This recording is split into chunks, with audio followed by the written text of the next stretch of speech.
Hello everyone, welcome back to my channel. पिछले part में आप लोगों ने सुना था विंग ने लैंजन की आंखों में हाथ रख के कहता है, तुम आंखें बंद करके तुम उस खूबसूरत पल को याद करो, तुम्हारे फेस पर स्माइल आ जाएगी। लैंजन जब सारी पल को याद कर रहा था, उन यादों में विंग की भी याद आ रहा था। लैंजन उन पल को याद करके खुश हो रहा था। सडनली लैंजन को वो पल भी याद आता है जब विंग लैंजन को श्राप देकर ऊपर से नीचे गिरा दिया था। तभी लैंजन आंखें खोलता है और विंग के हाथ हटा देता है और विंग को साइड में छोड़ के जाने लगता है। विंग भी लैंजन के पीछे पीछे जाता और कहता है, तुम कहाँ रहते हो? लैंजन कोई जवाब नहीं देता। तुम हमेशा से ऐसी खड़ूस टाइप हो। लैंजन पीछे मुड़ के विंग की तरफ घूरता है। विंग नर्वस होकर कहता है, ठीक है, डराने की ज़रूरत नहीं है, मैं अब कुछ नहीं पूछूंगा। लैंजन और विंग चलते चलते बहुत दूर जा चुका था। लैंजन नोटिस करता है कब से विंग उसके पीछे पीछे आ रहा है। लैंजन पीछे की तरफ मुड़ता और कहता है, तुम मेरा पीछा क्यों कर रही हो? विंग अपनी बड़ी सी आंखें निकालता है और कहता है, तुम्हारी वॉइस कितना अच्छा है, तुम इस्तेमाल क्यों नहीं करते?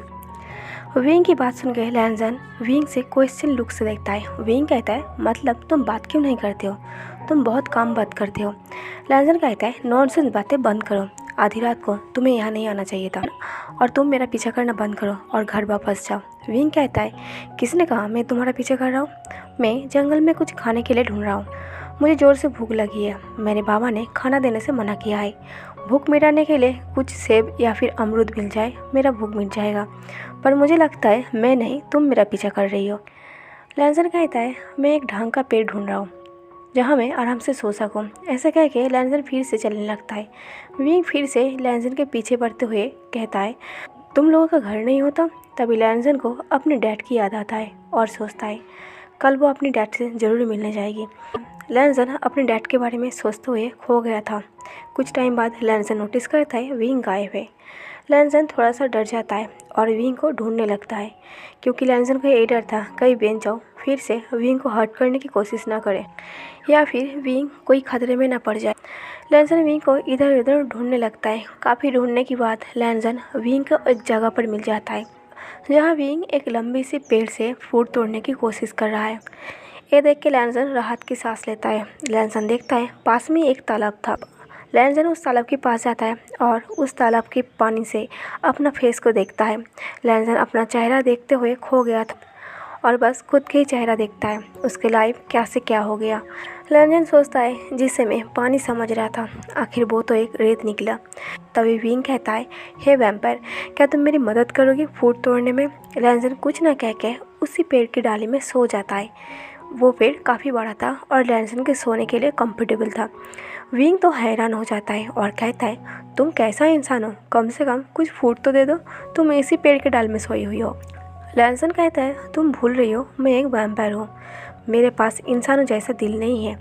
विंग कहता है, तो तुम मेरी मदद नहीं करोगे? लैंजन आंखें बंद कर लेता है।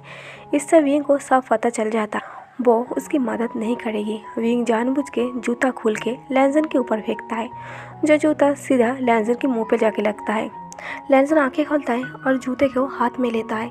लैंजन जूते को देख के गुस्से में विंग की तरफ देखता है। विंग मस्ती में कान पकड़ के सॉरी कहता है और बोलता है, मैं जानबूझ के तुम पर नहीं फेंका, वो कहना पत्थर ख़त्म हो गया था तो मैं फ्रूट तोड़ने के लिए जूते का इस्तेमाल किया। फिर भी लैंजन गुस्से से विंग की तरफ देख रहा था, क्योंकि लैंजन को भी पता था विंग की ये मस्ती है। विंग कहता है, गलती तुम्हारी है, अगर तुम मुझे कुछ फ्रूट दे देते तो मुझे जूता नहीं फेंकना पड़ता और इतनी रात को अंधेरी में मैं पत्थर नहीं ढूंढ सकता। तभी लैंजन बहुत सारा फ्रूट तोड़ के विंग को देता है। विंग बहुत ज़्यादा खुश हो जाता है और फ्रूट को लेते हुए पेड़ के नीचे ही खाने लगता है और लैंजन ऊपर पेड़ की डाली में सोता है। विंग अपनी मर्जी से फ्रूट खा के पेड़ के नीचे ही सो गया था, पर विंग की सर बार बार हिल रहा था, जिससे विंग को सोने में प्रॉब्लम हो रहा था और लैंजन इस बात को ऊपर से नोटिस करता है और लैंजन विंग को इस हालत में देख के इग्नोर नहीं कर सकता। लैंजन ऊपर से नीचे आता है और विंग को अपनी कंधे के सहारा देता है। वो दोनों ऐसे ही सो जाता है। सुबह होता है, विंग अपनी आंखें खोलता है, देखता है वो वैम्पायर के कंधों पर सर रख के सो रहा था। विंग उस वैम्पायर के साथ मस्ती करने का सोचता है। विंग लैंजन के आईलैशेस, नोज और उसके बालों के साथ खेल रहा था। तभी लैंजन को लगता है शायद कुछ मक्खी या मच्छर होगा उसे परेशान कर रही है। लैंजन उस मक्खी को हटाने जाता है, पर जोर से विंग के चिक्स पर थप्पड़ पड़ता है, जो विंग को बहुत ज़ोर से लगता है। विंग की मुंह खुला का खुला रह जाता है और विंग अपने चिक्स पर हाथ रख देता है। विंग सोचता है हाय एक कितना ज़ोर से थप्पड़ मारता है। विंग के चिक्स पर रेड निशान पड़ गया था। विंग को बहुत ज़्यादा गुस्सा आता है और विंग लैंसन के ऊपर चिल्लाता है, जिससे लैंसन की नींद टूट जाता है। लैंसन की नींद टूटने से लैंसन विंग की तरफ हैरान से देखता है और कहता है तुम्हें क्या हुआ, तुम इतना चिल्ला क्यों रही हो। विंग एकदम लैंसन के फेस के सामने अपने फेस को ले जाकर कहता है तुमने मुझे थप्पड़ क्यों मारा। लैंसन विंग की फोरहेड पर एक फिंगर से विंग की फेस को अपनी फेस से दूर करता है और कहता है पहली बात तुम मेरे पास मत आना, और तुम अभी तक यहाँ क्या कर रही हो, तुम घर क्यों नहीं गए। विंग नर्वस होकर कहता है कुछ नहीं, मैं बस जा ही रहा था, पर उतने में तुमने मुझे थप्पड़ मार दिया। लैंसन कहता है तो तुम जाओ, किसका वेट कर रही हो। विंग मुंह को फुला के कहता है जा रहा हो, तुम इतना क्यों वो कर रही हो, ऐसा लग रहा है तुम सोच रही हो मैं तुम्हारे पीछे पड़ा हूँ। लैंसन कहता है सोच नहीं रहे हो, ये सच है तुम मेरे पीछे पड़े हो। विंग कहता है ज़्यादा भाव मत खाओ, मैं यहाँ से जा रहा हूँ। विंग जब घर आता है देखता है विंग के बाबा विंग से बहुत खुश है, और उस खुशी की वजह ये था घर के बाहर आंगन में बहुत सारा पॉट एकदम बन के रेडी था। विंग ये देख के चौंक जाता है, आखिर ये कमाल कैसे हुआ। विंग के बाबा कहता है आखिर तुमने कर दिखाया। विंग सोचता है कहीं ये सब उस वैम्पायर ने तो नहीं किया। विंग के बाबा कहता है ये सब बाजार में मैं बेचने जा रहा हूँ, तुम घर को संभालना। विंग के बाबा जाने के बाद विंग जंगल में भागता है लैंसन को ढूंढने के लिए, पर काफ़ी ढूंढने पर भी विंग को लैंसन नहीं मिला था। इधर लैंसन अपना घर आता है। लैंसन जब घर की तरफ अपने कदम बढ़ा लैंसन देखता है उसका घर सूना है, वहाँ कोई नहीं था। लैंसन पूरा घर को चेक करता है। बाद में लैंसन घर के बाहर आके किसी को पूछता है इस घर में जो रहता था वो कहाँ है। वो इंसान लैंसन को पहचान जाता है। वो पर्सन लैंसन को देख के कहता है तुम लौट आए, पर तुमने लौटने में इतना टाइम क्यों लगा दी। तुम्हारे पिता ने तुम्हारे बहुत इंतज़ार किया, उन्हें यकीन था तुम लौटोगी। लैंसन कहता है क्या आप बता सकते हैं मेरे पिता कहाँ हैं। वो पर्सन कहता है वो अब इस दुनिया में नहीं है। ये सुन के लैंसन हैरान हो जाता है। वो पर्सन कहता है 1 साल पहले आपके पिता का डेथ हो गया। लैंसन की आंखों से आंसू बह जाता है और कदम लड़खड़ा जाता है। वो पर्सन कहता है आपके पिता का मौत का वजह किसी को पता नहीं, उसकी मौत कैसे हुआ, पर हाँ अंदाज़ा यही है आप दोनों भाई की जाने के बाद वो सदमे में आ गई थी, इसलिए शायद वो अपनी जान ले ली। लैंसन वही घुटने टेक के बैठ जाता है, ये सोच के उसके पिता अब इस दुनिया में नहीं है। लैंसन की एक एक बूंद आंसू नीचे गिर रहा था। लैंसन उठता है और फिर से खड़ा हो जाता है और घर में जाता है।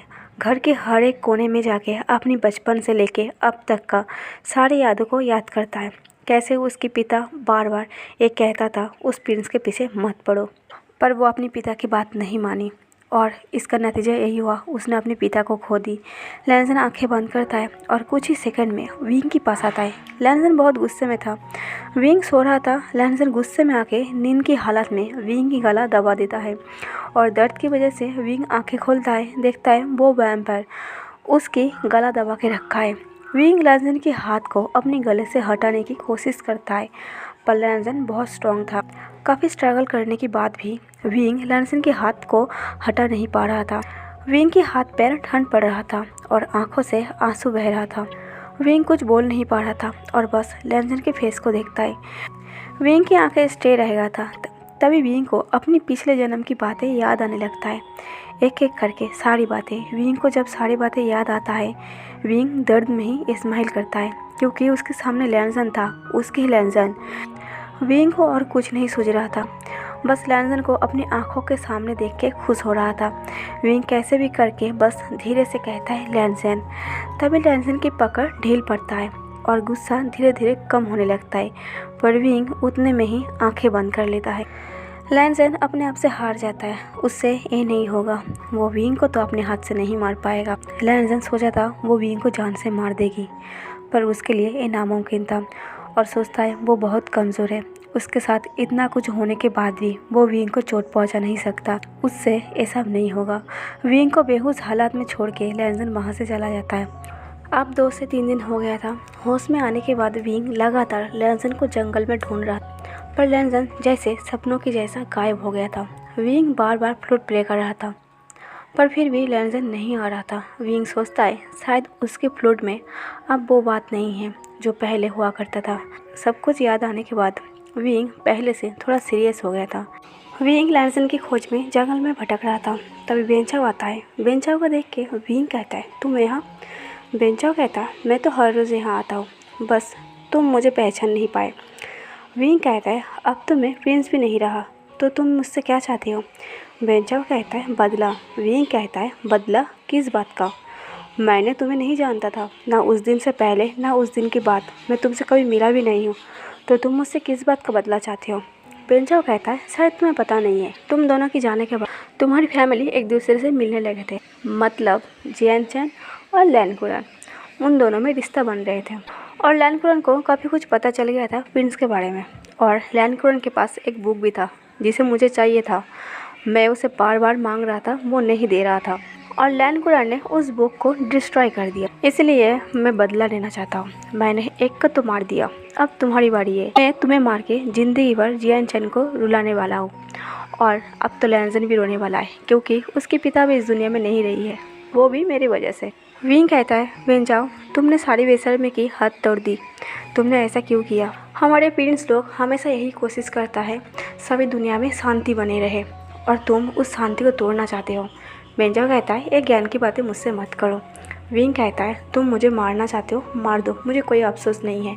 विंग कहता है, वैसे भी मैंने ज़िंदगी में बहुत कुछ देख चुका हूँ, मुझे और कुछ नहीं देखना है।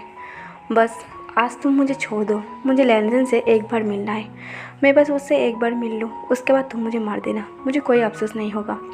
बेंचाओ कहता है, मेरे पास उतना टाइम नहीं है, मैं तुम्हें टाइम दूँ, ठीक है? ऐसे कह के बेंचाओ विंग के ऊपर हमला कर रहा था। इन सालों में बेंचाओ बहुत ज़्यादा स्ट्रांग बन गया था और बहुत ज़्यादा शक्तिशाली बन गया था। बेंचाओ से लड़ना विंग के लिए नामुमकिन था। विंग अपने आप को प्रोटेक्ट करने की कोशिश करता है, पर विंग को बहुत चोट लग गया था। उतने में लैंसन आ जाता है और विंग को बेंचाओ के हाथ से बचाता है। लैंसन कहता है, बेंचाओ, तुम विंग के पीछे क्यों पड़े हो? बेंचाओ लैंसन की बात को इग्नोर करके लैंसन के ऊपर भी हमला करने लगता है। लैंसन कैसे भी करके बेंचाओ के हाथ से बचता है और बेंचाओ के साथ टक्कर की मुकाबला करता है। और बेंचाओ को लगा, अब बस हो गया, अब मुझे यहाँ से जाना चाहिए। बेंचाओ लैंसन से नहीं लड़ पाता, इसलिए बेंचाओ वहाँ से चला जाता है और लैंसन भी विंग को छोड़ के जाने लगता है। विंग लैंसन के पीछे पीछे जाता है और कहता है, लैंसन, तुम मुझे इग्नोर क्यों कर रही हो? मुझे सब कुछ याद आ गया है। लैंसन गुस्से में आगे बढ़ते हुए कहता है, तो तुम अपनी ज़िंदगी को जियो, तुम्हें याद आ गया है, अच्छी बात है, तुम तो यही चाहते थे ना? विंग कहता है, पहले रुको तो सही, मुझे तुमसे कुछ बात करनी है। लैंसन कहता है, मुझे अब नहीं रुकना है, किसी के लिए भी नहीं। विंग लैंसन का हाथ पकड़ लेता है। लैंसन हाथ को झटका देता है और गुस्से में विंग को देखता है। विंग कहता है, तुम मुझसे इतना नाराज़ की हो? तुमने ही तो मुझसे झूठ कहा था, तुम वैम्पायर नहीं हो। लैंसन कहते हैं, हाँ तुमने ठीक कहा, मैंने झूठ कहा था, बस एक झूठ के लिए तुमने मुझे मारने की कोशिश की, तुमने मुझे श्राप दिया। विंग कहता है, लैंसन, मुझे सच में कुछ याद नहीं है मैंने क्या किया था, तुम्हें पता भी है जब एक प्रिंस को गुस्सा आता है उसे कुछ पता नहीं चलता वो क्या कर रहा है। लैंसन कहता है, और उस गुस्से का वजह क्या था? विंग कहता है, मुझे याद नहीं, मुझे इतना गुस्सा क्यों आया था। लैंसन कहता है, तुम ऐसे कैसे कह सकते हो, हम दोनों ने एक साथ रात बिताया था, तुम रात तक तो ठीक थे, पर सुबह उठते तुम्हें क्या हो गया था? विंग कहता है, हम दोनों ने एक साथ रात बिताया था। लैंसन कहता है, अब ये मत बोलना तुम्हें ये भी याद नहीं है। विंग कहता है, लैंसन, मुझे सच में याद नहीं है, मुझे सिर्फ इतना याद था मैं रात को सो रही थी और मैं जब सुबह उठी मैं तुम्हें ऊपर से नीचे गिरता हुआ देख रहा था, तो मैं तभी अंदाज़ा लगाया शायद मैंने ही तुम्हें ऊपर से नीचे गिराया। लैंसन कहता है, अब बातें बनाना बंद करो, मुझे अच्छे से पता है तुम्हें इस बात से गुस्सा आया था। तुम मेरे साथ एक रात गुजर चुके थे और तुम्हें आसमानी दुनिया से धरती पर भेज दिया जाएगा, और ये बात तुमसे बर्दाश्त नहीं हुई। तुम्हें हमेशा एक प्रिंस बन के रहना था, हमेशा पावरफुल बन के रहना था, और तुम्हें बस इस बात का गुस्सा आया कि तुम्हें अब धरती पर भेज दिया जाएगा। मैंने तो तुमसे सिर्फ प्यार किया था और मैंने तुम्हें खोने के डर से बस एक छोटा सा झूठी कहा था, मैं वैम्पायर नहीं हूँ। मेरे लिए तो वही दुनिया होता जहाँ तुम रहते, चाहे पाताल में रहूँ, आसमान में रहूँ या ज़मीन पर रहूँ, पर तुम्हें हमेशा प्रिंस बन के रहना था। अब मैं तुम्हारी बातों पर बहकने वाला नहीं हूँ, तो तुम अपना रास्ता देख लो। मेरे ज़िंदगी में अब कुछ नहीं बचा। पहले मेरे भाई मुझे छोड़ के चले गए, फिर तुम, और उसके बाद मेरे पिता। तो गाइस, आज का पार्ट यहीं पर ख़त्म कर देती हूँ। आज का पार्ट कैसा लगा कमेंट करके ज़रूर बताना, लाइक और शेयर कर देना और मेरे चैनल को सब्सक्राइब कर देना। Thank you for watching.